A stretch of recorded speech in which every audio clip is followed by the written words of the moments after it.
Hey, chiropractors, welcome to Modern Chiropractic Mastery with your host, Dr. Kevin Christie, where we discuss the latest in marketing, business, and professional growth with some of the leading experts in the industry. Welcome, Doc's got a solo episode for you today, and we're going to talk about how to manage your chatter and your emotions. And occasionally, I come across a book I read, and I do read a lot. Combine I do 3 things. I listen to a lot of podcasts for sure, but I also listen to audiobooks, but then I do physically read books and always have a book that I'm, physically reading, and, about 4 months ago, I heard about a book called Chatter, The Voice in Our Head, Why It Matters, and How to Harness It, and I decided to, read this one, physically, and it's written by Ethan Kross, and he is a PhD researcher out of University of Michigan. So he comes at this from a psychologist standpoint, but more on the research side, not a clinician in psychology. And so he has a ton of research, which I think you'll appreciate. Is a lot of the concepts that he writes about aren't just motivation or hearsay or things like that. It's really based on the research. And I read this book, and as you could probably tell with the subtitle, "The Voice in Our Head: Why It Matters and How to Harness It," pretty compelling, and it was a really good book. And I even did a group coaching call on this. We do occasional book reviews and really dive into the material. And what I liked about this book at the end was he laid out like 24 different actual strategies for this, and that was good. I'm going to dive in a little bit of that. Then it was actually pretty cool. I read the book Chatter. I did the coaching call, and then right around that same time, his second book came out again from Ethan Kross, and this one is called Shift: Managing Your Emotions So They Don't Manage You. And as you can imagine, that's compelling as well. And I just think, as chiropractors, you know, we whether we're students, whether we're new in practice, we've been doing it for a while, whether we're an associate, a partner, an owner, different layers of all this, whether your practice is doing great or struggling, we have to manage that voice in our head, and we also have to manage our emotions and being able to do that. And having certain strategies will benefit you. And I don't know if it's because I'm aging. I'm 45 now, or maybe it's lower testosterone at 45 than I was 25. But I'm getting better at this. But I have put a lot of work into leadership, and I think a big part of leadership is being able to manage, your self talk and certain things like that, and also your emotions, and being able to communicate effectively when things are stressful, or when having a bad week in the office, or a patient comes in, can't walk in, hard to walk out, different things like that we deal with. It's the more we can have a narrow bandwidth of emotions, the better. Not to say you shouldn't have emotions, and he talks about that as well. But you definitely need to be able to manage that. And so I'm just going to dive into a few things. But I just highly recommend starting with the book Chatter. And I'm just going to kind of read you the inner flap here, right? So you can get an idea of what we're talking about. Here we go. Quote: "Tell a stranger that you talk to yourself, and you're likely to get written off as an eccentric. But the truth is that we all have a voice in our head. When we talk to ourselves, we often hope to tap into our inner coach, but instead find our inner critic. When we're facing a tough task, our inner coach can buoy us up. Focus, you can do this. But just as often, our inner critic sinks us entirely. I'm going to fail. They're all going to laugh at me. What's the use of this?" In Chatter, acclaimed psychologist Ethan Kross explores the silent conversations we have with ourselves, interweaving groundbreaking behavioral and brain research from his own lab with real world case studies. From a pitcher who forgets how to pitch to a Harvard undergrad negotiating her double life as a spy, Cross explains how these conversations shapes our lives, work, and relationships. He warns that giving in to negative and disorienting self-talk, what he calls chatter, can tank our health, sink our moods, strain our social connections, and cause us to fold under pressure. But the good news is that we're already equipped with the tools we need to make your inner voice work in our favor. These tools are often hidden in plain sight. In in the words we use to think about ourselves, the technologies we embrace, the diaries we keep in our drawers, the interactions we have with our loved ones, and the cultures we create in our schools and workplaces. Brilliantly argued, expertly researched, and filled with compelling stories, Chatter explains how the conversations we have with ourselves shape our lives and give us the power to change them. And that's the inner flap of that book. I just highly recommend it. I mean, as I read it, I was kind of thinking about how we as chiropractors face challenges all the time, and why do some people thrive really well and some people continue to struggle. I know there's a lot of variables, but there's a lot of people that have positive self-talk, have confident self-talk, not all the time, but the majority of the time. And they're optimistic and they they feel like they can overcome that struggle. You know, you tell them that insurance reimbursements going to be cut, they're going to figure out a way to overcome that. They have a bad month, they're going to figure out how to overcome that. You know, there's a snowstorm and you miss a week of work because of it or whatever, they know they're going to overcome that. And there's others that every little thing, big thing, middle thing becomes a setback that they ruminate on consistently, and then ultimately they have a career of rumination on bad self-talk. And I know you can get better at it. I think that's the thing, is no matter where you are on the, you know, the continuum of self-talk, all the way from terrible to great, you can improve and go from there. It doesn't mean you're going to be a Navy SEAL per se, right? I'm sure their self-talk has to be pretty on point to get to where they have, and we're not trying to get to that level as chiropractors, but you get the point. You need to improve this, and you can. A few things that stood out to me in those kind of 24 strategies that he gives was using distanced self-talk, which I had heard this before, but he breaks it down really good in the book. And I'm just going to give you a little excerpt that he talks about on using distanced self-talk. Quote, one way to create distance when you're experiencing chatter involves language. When you're trying to work through a difficult experience, use your name or the second person, quote, you, to refer to yourself. Doing so is linked with less activation in brain networks associated with rumination and leads to improved performance under stress, wiser thinking, and less negative emotion. That's why a lot of times you hear athletes will say, you know, something like, you know, come on, Tiger, right? You heard Tiger Woods. That was like a whole thing. He would always call himself Tiger when he was struggling and hit a bad shot. And that's an example of doing that. Instead of saying I or me, you're saying your name or you're saying you, like you can do this. And he gives an example in the other book, Shift. He kind of circles back to this using distant self-talk and gives an example that one of the tennis players, Novak Djokovic, uh, did when he was losing. He lost like the first two sets of a match, Wimbledon, and he lays out how he took a break, said it was a bathroom break, but went in and just looked in the mirror and was just using the word you and a bunch of other things he talks about in the book. But using distance self-talk is a big thing to overcome this chatter. Let's take a break from today's episode and announce our first sponsor. This is going to be Propel Marketing and Design. I've known Darcy Sullivan for years. We've worked hand in hand on my websites. I don't trust anybody else to do this search engine optimization. She does a great job. There's so much to it. A lot of the lingo and the words are beyond my comprehension, but it's just amazing work that she does. And if you're really going to get results with Google, you have to make sure your website is SEO optimized. And I really don't want you doing it yourself as a chiropractor. So you just have to have this type of stuff done. And if you're looking to get more organic online traffic that pulls in new patients, Propel Marketing and Design is currently offering chiropractors who listen to this podcast a free SEO website review.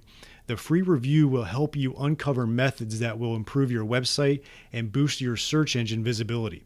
Head over to propelyourcompany.com/chiropractor and schedule your free SEO website review. You won't regret it. She gets great results. Your website needs this. Your search results need this. Head on over there to propelyourcompany.com/chiropractor to get your free SEO website review. Another one he talks about is imagine advising a friend.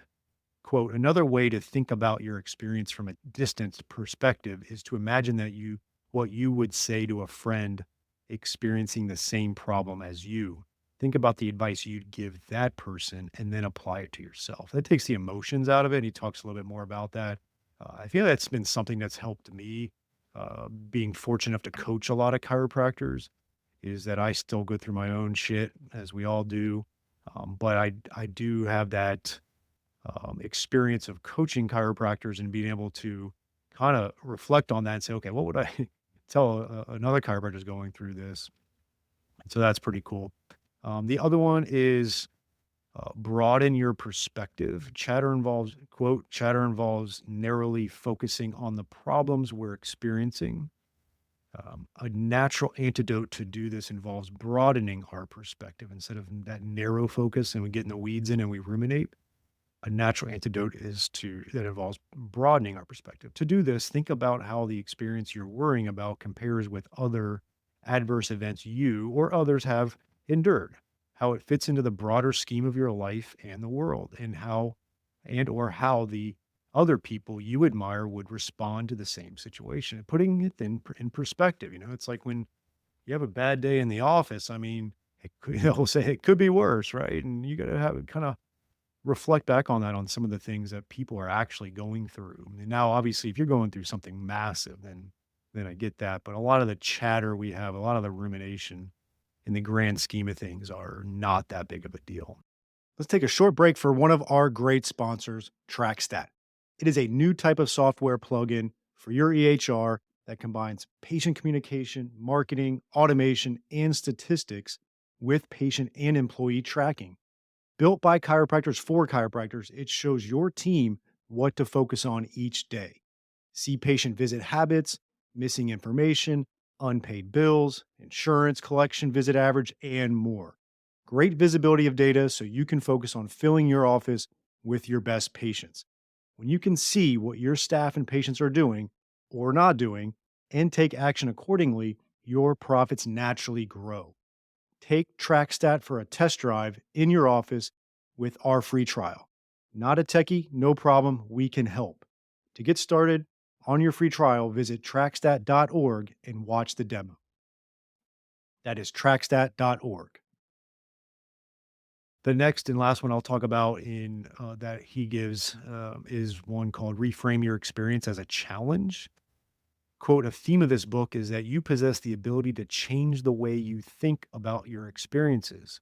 Chatter is often triggered when we interpret a situation as a threat, something we can't manage. To aid your inner voice, for example, by reminding yourself how you've succeeded in similar situations in the past, or by using distant self talk. And that is obviously something that helps as you progress through this career and you've been doing it maybe for 20 years, like I have, is that when you come across obstacles or things in practice, you've had enough things you've overcome in 20 years that you're able to reframe your experience and know that you can get through that. But those are four of many strategies he has, which are really good. And I recommend the book.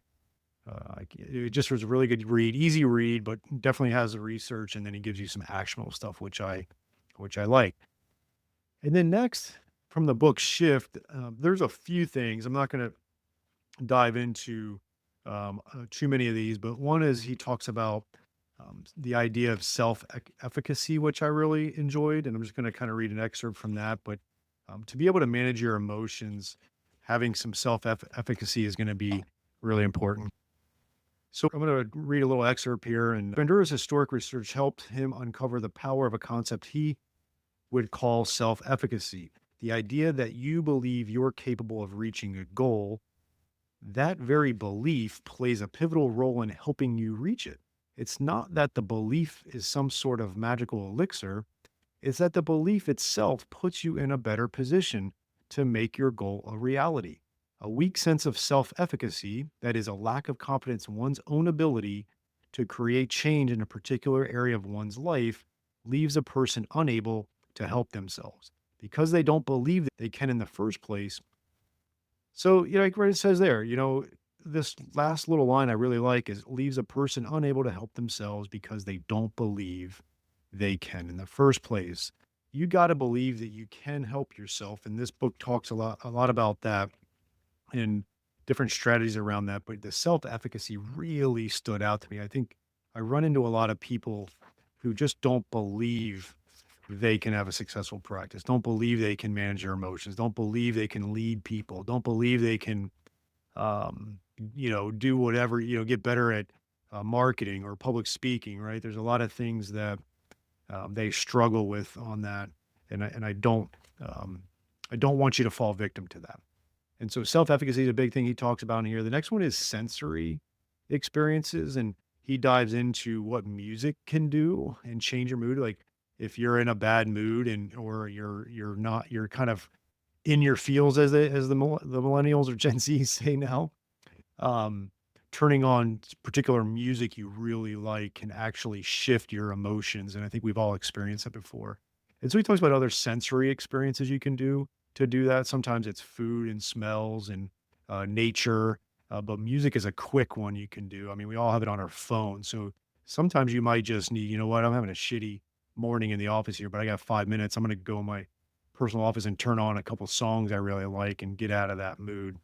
And that's something that I've experienced over time, and it's a strategy I haven't implemented, like say intentionally. I think we've all done it somewhat intentionally, but I'm going to start doing that for sure because that'll be helpful. Let's take a short break from today's episode to tell you about the best decision I've made in my clinic in the last 10 years, and that has been adding shockwave therapy to our clinic. The outcomes have been really impressive. Certain conditions we were struggling with in the past, we're now seeing results with the shockwave therapy for that. And second of all, the ROI has been really good. When you make a big investment in something, you want to see a return. And we're seeing that return in clinical outcomes and in our investment. And that's been really nice to see. I chose Keenest Medical for four reasons. One is the technology is top notch. You have to have great technology. There's a lot out there that isn't quite up to snuff. The second thing is they have a really good clinical training. They have an exclusive partnership with Academy of Shockwave Excellence so that you can become clinically proficient in shockwave. You do need to get skilled at it. I think that's a big differentiator between practices that are getting great results and seeing the ROI is they have a great clinical aspect to that as well. So you want to get trained appropriately.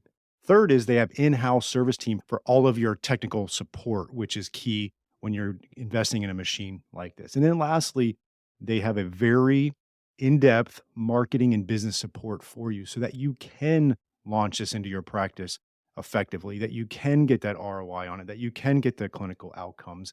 And they also have really good financing options if you need that. So go to keenestmedical.com, KINAS medical.com, mention MCM podcast and receive a free shockwave in practice book with a purchase of a unit. So that's keenestmedical.com, KINAS medical.com, and mention MCM podcast. And then lastly, he talks about in here that I like is the ABC model of really impacting your emotions. And there was a he learned this some years in school there, and really what it is that A equals adverse events. So you have the adverse event, for example, a scary health diagnosis, and then B is the belief. For instance, it's over. My kids won't have a father. I'm deserting them. This is what he wrote. It's not me. And then C is the consequence. For example, anxiety, stomach churning, nausea, sadness, all the things we get into our emotions. And then I'm going to read this just real quick here. Quote, the most important thing about the ABCs is that if you can change B, then you can change C. Because not surprisingly, negative thoughts often drive negative emotions. So while you can't do anything about a scary health diagnosis, you can modify your thoughts about it. For example, maybe it's a false positive, and even if it's true, I can still get treated, which according to this formula should in turn allow you to handle the situation better. So you're always going to have adverse events. So A's are going to happen in your life, no matter who you are, no matter how great you are, no matter how easy of a life you have, there's going to be A's, which are adverse events. And then the B is what you need to really catch And you need to be able to flip that belief from something negative to something positive, which then will in turn change C, which is the consequence. And I think that's where people who are very effective in managing their emotions, I think that's where they get it right. They're really able to change that B and have a better C that follows it. And so that's just a few key aspects from the book Shift, managing your emotions so they don't manage you. And that's something that I really want you to look into and as far as read. The other thing I'm going to leave you two other things. It's not from the book, but definitely kind of apropos for this. And I read another book, or I should say, I listened to this one, which was Set the Table by Danny Meyer back in like '06 or '07. He wrote that, but it was the first real book on hospitality by a restaurateur. There's been another one recently, but he had a lot of really, it was like a 5.5 hour, 6 hour listen, which isn't too bad for an audiobook. So it was really smooth and enjoyed it. But he had a few really cool concepts. And one is the 51 percenters.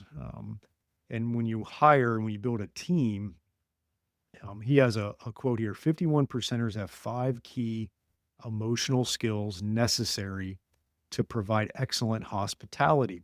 Now I'm going to read this and I'm going to read it, the 5 emotional keys. And this is what you want your team members to have, but I also want you to self-reflect and see where you are as it pertains to these 5. Okay. And so let's give a little quick read here. Okay. In the following exclusive excerpt from a chapter called The 51% Solution, Meyer explains his core philosophy on hiring, recruiting, and managing the people who run his restaurants. We don't believe in pursuing the so-called 110% employee. That's about as realistic as working to achieve the 26-hour day. We are hoping to develop 100% employees whose skills are divided 51 to 49 between emotional hospitality and technical excellence. We refer to these employees as 51 percenters, right? So in our world, you would have 49 would be the technical, which would be your being a doctor, chiropractic, what you do, and your healing. And the 51% would be your emotional hospitality. So to me, this is Danny Meyer speaking. To me, 51 percenters have 5 core emotional skills. I've learned that we need to hire employees with these skills if we're to be champions at the team sport of hospitality. They are one is optimistic warmth, genuine kindness, thoughtfulness, and a sense that the glass is always at least half full. Number 2 is intelligence, not just smarts, but rather an insatiable curiosity to learn for the sake of learning. 3 is work ethic, a natural tendency to do something as well as it can possibly be done. 4 is empathy, an awareness of, care for, and connection to how others feel and how your actions make others feel. And then 5 is self-awareness and integrity, an understanding of what makes you tick, and a natural inclination to be accountable for doing the right thing with honesty and superb judgment. So that is the 5 keys, and ask yourself, are you following that? Are you hiring for that? And I thought that was really good and something that I took away from that particular book and how it kind of rolls into this podcast episode. And then lastly, I'm going to just share an audio from a Facebook reel that I found, and it talks about, are you a thermostat or are you a thermometer? And I'll let you just listen to the audio as we kind of end this show here. So have a great week. Here's the audio, and I want you to think, are you a thermostat or are you a thermometer when you walk into work every day or when you walk into the patient room? 2 types of people in this world: thermometer people and thermostat people. And which one you are will make all the difference as far as what kind of experience you have in this life. What's the difference between a thermometer and a thermostat? A thermometer tells you the temperature in the room. A thermostat tells the room the temperature. There's one kind of person who goes through life as a thermometer. However his environment is treating him, he will react in kind, and his emotional state, whether he's happy or not, is going to be a direct reflection of everything that's coming at him from outside of him. That's the thermometer. The thermostat is the one who wakes up and sets his setting on joy and gratitude and emanates that out all around him to the environment around him. If you're a thermometer, you are doomed to be reactive. You don't even get to choose whether or not you have a good day. The way people that you don't even know will treat you is going to determine whether or not you had a good day. And you add up good days or bad days, and you have either a good life or a bad life, and you were never in control of it. It was just the way that life treated you. Completely passive, a victim. Thermostat says, I can have a good life and a good day because I choose that whatever my circumstances may be, I can always be productive, I can always be of service, I can always do something for someone else, and thereby have a good day and, add that all up, a good life. I hope you enjoyed this week's episode. And if you want to make the shift from busy, broke, and broken to time-free and cash-confident, or you just want to continue with the exponential growth, check us out at modernchiropracticmarketing.com. Look at the MCM Mastery tab, watch the short video on there, and check out what we are doing now for evidence-informed chiropractors. We are equal parts coaching and marketing done for you. Yes, you shoot some videos, we help you with campaign strategies and ideas and really become a thought leader in your community. You shoot those videos, you send them to us, we produce, edit, and brand them to you. Then we distribute them through all of your channels. We also take them and we turn it into one good blog per month. And every other month, we have Darcy Sullivan producing a robust blog with a topic that you pick from her database to help with your SEO. So we essentially become your content marketing agency to make sure your practice is always having ethical, elegant content marketing to help grow your practice.